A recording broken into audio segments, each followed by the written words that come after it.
It's your homegirl, Ronnika. Please Do Tell podcast. Thank you for coming back for another installment of this beautiful, I would say almost hour of story time. I have a few stories that I'm going to read to you over the course of this episode. But before I start, I want to give a shout out to the ladies from the Center for Documentary Studies, my cohorts, which is Rebecca, Deidre, Heather, and Chris. I actually had a 2-hour conversation with 3 of the ladies yesterday, and it was motivating. It was inspiring. They even gave props to Jake and what we do here. Okay, like they were like, oh my gosh, we love your setup. That's just your space. You really love what you're doing. And I am just excited to, again, be in the studio with you all. But I wanted to give a shout out to them because those are the girls that we realized that we started the documentary studies program together at Duke back in 2014. So that means this upcoming year we'll be celebrating 10 years of knowing each other, 10 years of celebrating each other's creativity online and other spaces. So thank you, ladies, for showing up and for the conversation. We were really on a roller coaster ride. It was of emotions, but we ended it in such a beautiful way. So just thank you for answering my email when I said, I think we need to have a meeting before this year is out. So thank you, ladies, for that, because you have also lit another fire in me of keep going, keep doing what you're doing. We see you, as Jake and I were even talking before we hit start to do this episode, was that people are noticing what we're doing and they're loving it and they want to be a part of it. So thank you. Another shout out I want to give to my Facebook family. I put out a huge but simple ask of you to share with your friends on Facebook about Story Salon. And within 3 days, I think it was even less than that, we have like over 800 followers. It was like, what? And it was just a simple ask. And then I started to see, and I actually got it from Cakes by the Jar, which that's how I figured out, like, oh, okay, that's what she's doing. Okay, so it became a ripple effect, and I was seeing so many people actually participating, and me being able to hit the button and say, like, yes, I want to share this great project or this great page with my friends as well. So it's been really a week of networking and learning about new businesses, which has been really great. And then learning the new, I would say, homies on Story Salon, homies on Please Do Tell, homies everywhere. Because, you know, once we make a connection, we're homies, just so you know. Okay, you're stuck with me.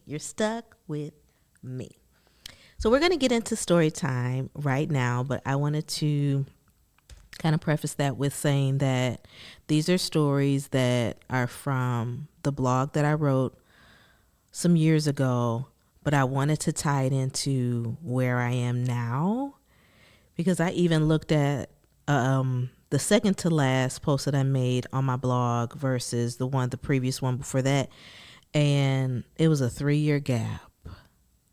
And then now there's a 3-year gap since the last post that I made on that blog. So even the number 3, even though I said this year was a little rough, the number 3 is actually a reminder for me. It's just like, okay, just change just a little bit. But you have all the resources that you need. So in this actual blog post, I talk about, can mountains be moved? And I wrote this on October 30th, 2017. So that was 6 years ago. The quote goes, she may be quiet, but she's a warrior, and her prayers can move mountains. So I was just talking to Jake earlier about the heartbeat. So this is actually a story. And it's so funny because I wanted to tell a holiday story about the heartbeats. And now this is confirmation that I need to do so. Okay. I flew into San Diego, California this past weekend to be with 3 of my closest friends and the newest addition to our family. This trip was well overdue. And after the few weeks I've had, I deserved it. As our flight began to descend into the San Diego airport, I raised the shade of my window because Erykah Badu told me to get a window seat. Get it? No? Badooch. Okay. My in-flight neighbor leaned over and said, "Is that snow on the mountains?" Even though it's possible, I wasn't sure. Simply because I was focused on something else, how God continuously moves mountains. I thought about my mom and how much I admired her strength. She constantly reminds me that if you want your situation to be different, you are the one to make it happen. That it's a choice to live the way that you choose to live. I was like, okay. She did an awesome job of raising us and would always say that she wanted more for us than she had for herself. More than anything, she taught me that moving mountains are possible. God is able to do exceedingly and abundantly more than we can ask or think. I work with young people all the time, reassuring them that what they're facing is temporary and great things require hard work. I'm inspired by the prayer warriors and individuals that constantly remind me that you're going through is only temporary. Release your power to God and let him move that mountain. Real Love and Debt Free by 2018. XOXO RJ. And then I said, my PSS was, what mountain do you need to be moved? Write it down on a sheet of paper with the date that you want it gone. Tape it to your mirror and watch God move. I still do the writing on the mirror every month. I do the goals or just my to-do list of what I want God to do for me in that month. And month after month after month, especially this year, I've seen myself be able to just check a box. Like, okay, I don't have to carry that into the next month. That's great. But when I look at this month, which is December, which we're full of just, and it's funny, I haven't been seeing it a whole lot or even hearing my friends talk about it, about Christmas shopping. And I wonder if that's even playing into just everything that a lot of us have went through this year, especially with inflation. Just thinking about other creative ways to spend the holidays. But I'm reminded of, think about this. All of your closest friends are from your hometown, and everyone is going to different universities or colleges, or they've moved away and they're only coming home for the holidays. So the annual trip for the Heartbeats would be to hop on the South Shore train in Michigan City, Indiana, and ride and just listen, taking all of the people, the characters, just the laughter that's on that train, which takes you right into downtown Chicago.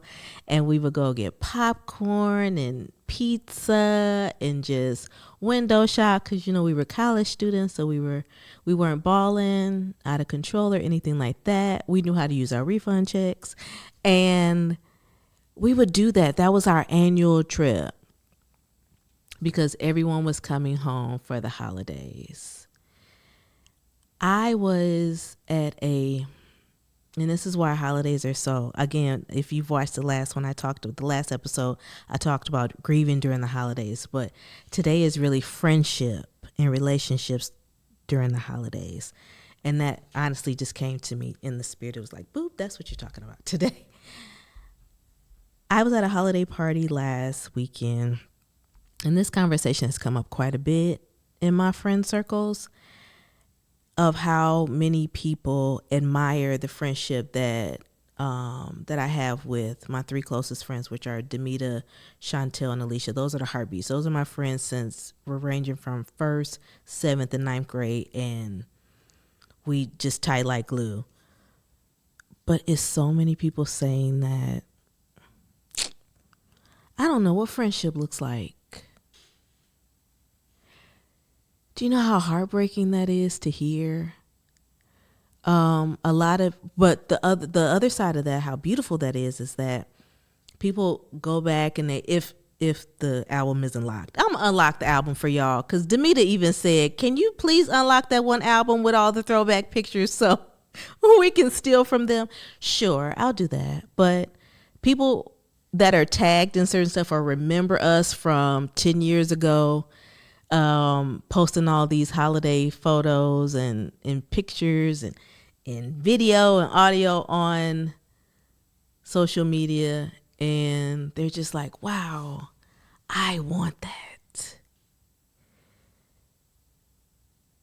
What I can say to you, especially during the holidays, because people are like, okay, I don't have any friends, I don't have any family. Just show up. Have you been invited? Just think about, have you been invited anywhere? That's number one. Number two, if you haven't, do something for yourself. Do something that you would want someone to do for you. Like, we really have to learn how to be a friend to ourselves, and then we could be a friend to others. It's really, honestly, that simple. Show up for others the way that you want them to show up for you. And that's how the heartbeats are. It's like, I never get tired of them. Even now, they called me because my birthday is close to the holidays. As of yesterday, I made 30 days until the countdown to my birthday. So that's already begun, okay? And they called me on, because they don't play. They'll jump right on the FaceTime group, FaceTime, and call me and say, so what's up? What's going on? What we doing? I know the holidays is right here, but are we getting together? Your birthday's right around the corner. What we doing? Not knowing that they were already having, as my sister and I say, private secrets off to the side, planning a surprise for all of us to hang out for my birthday next month.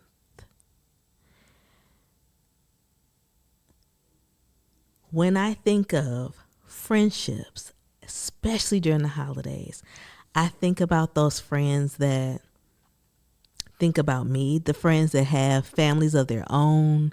I'm saying families like they have a husband and they have children. I was always a friend that's like, you don't know where she gonna be. And that's another reason why they did it. They were like, oh, well, we started planning because we know you'll just buy a ticket somewhere and like, oh yeah. So I decided a week ago that I'm gonna go to Dubai next week. That didn't happen, but I mean, that's something that I would do. That's something that I would do. I am not the planner of the group. I just said that the topic that I was going to talk about today, literally the spirit was like, boo, download over me. That's what you're going to talk about. You're going to talk about friendships and relationships during the holiday and how much they mean to you. But I also wanted to encourage those that walk up to me and tell me like, I don't know what friendship is like, and they also are reminded of it during the holidays. Show up. That's all I gotta say to you. Show up. People won't know about you. People won't know what you like, your interest, what you don't like until you start showing up. You can show up to the event with someone you're like, oh, girl, I don't know if I like this. I came because I'm supporting you and I wanted to hang out with you. But next time, then you suggest something. Can we do drinks at a local spot? That could be another avenue to building a relationship, learning new interests, finding that friend.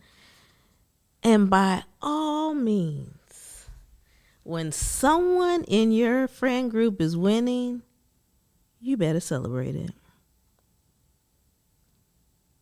Because there's so many times that I'm on the outside of friend groups and one is winning, and then you see others is like, well, she ain't do this right. Stop it. Because other people see it, and it's not okay. So I'm also telling you that when it's talking about when you see me, you're like, oh, I don't have any friends. Check yourself. Because there could be some things, because we all have those moments where it's like, man, things are not going right now in my life. Find a therapist, find a confidant, find someone to speak to, because you don't want that to spill into your personal and professional lives. I think I needed to say that one more time. Check yourself. Because I can say time and time again that 2022 and 2023 were rocky for your girl.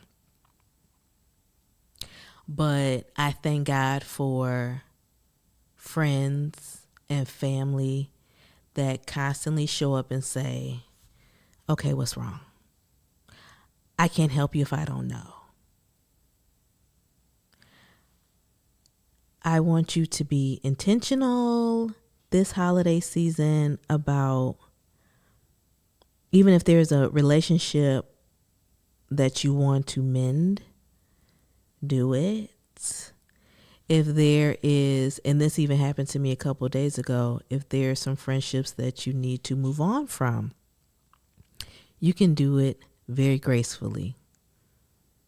I've seen it done. I've done it myself. That you really can grow apart from someone. And that's something that I'm reflecting on this holiday season too. Like, I want the best for this person. Our paths just aren't aligning anymore. And that's okay too.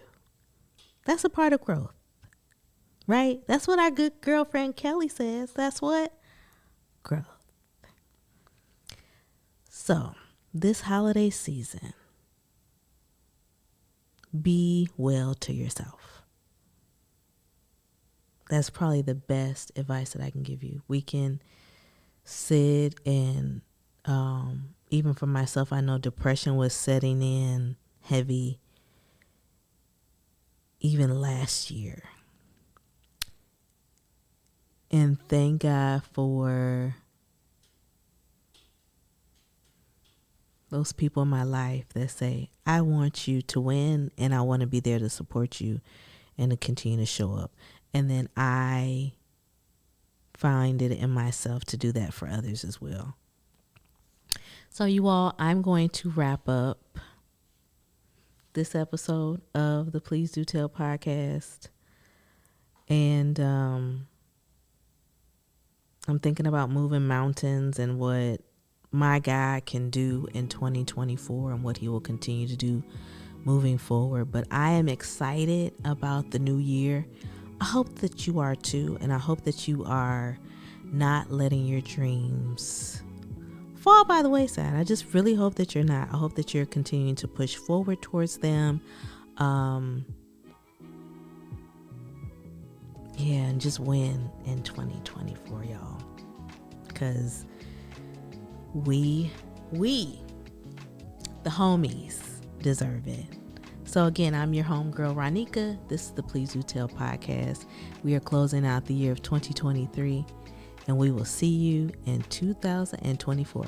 And then I'll be accepting all birthday gifts, really just gift cards. And if you can go and follow and subscribe to Story Salon. I know you're already here watching Please Do Tell, but Story Salon is where everything will live. And you won't regret that you did it. So we'll see you soon. Holla!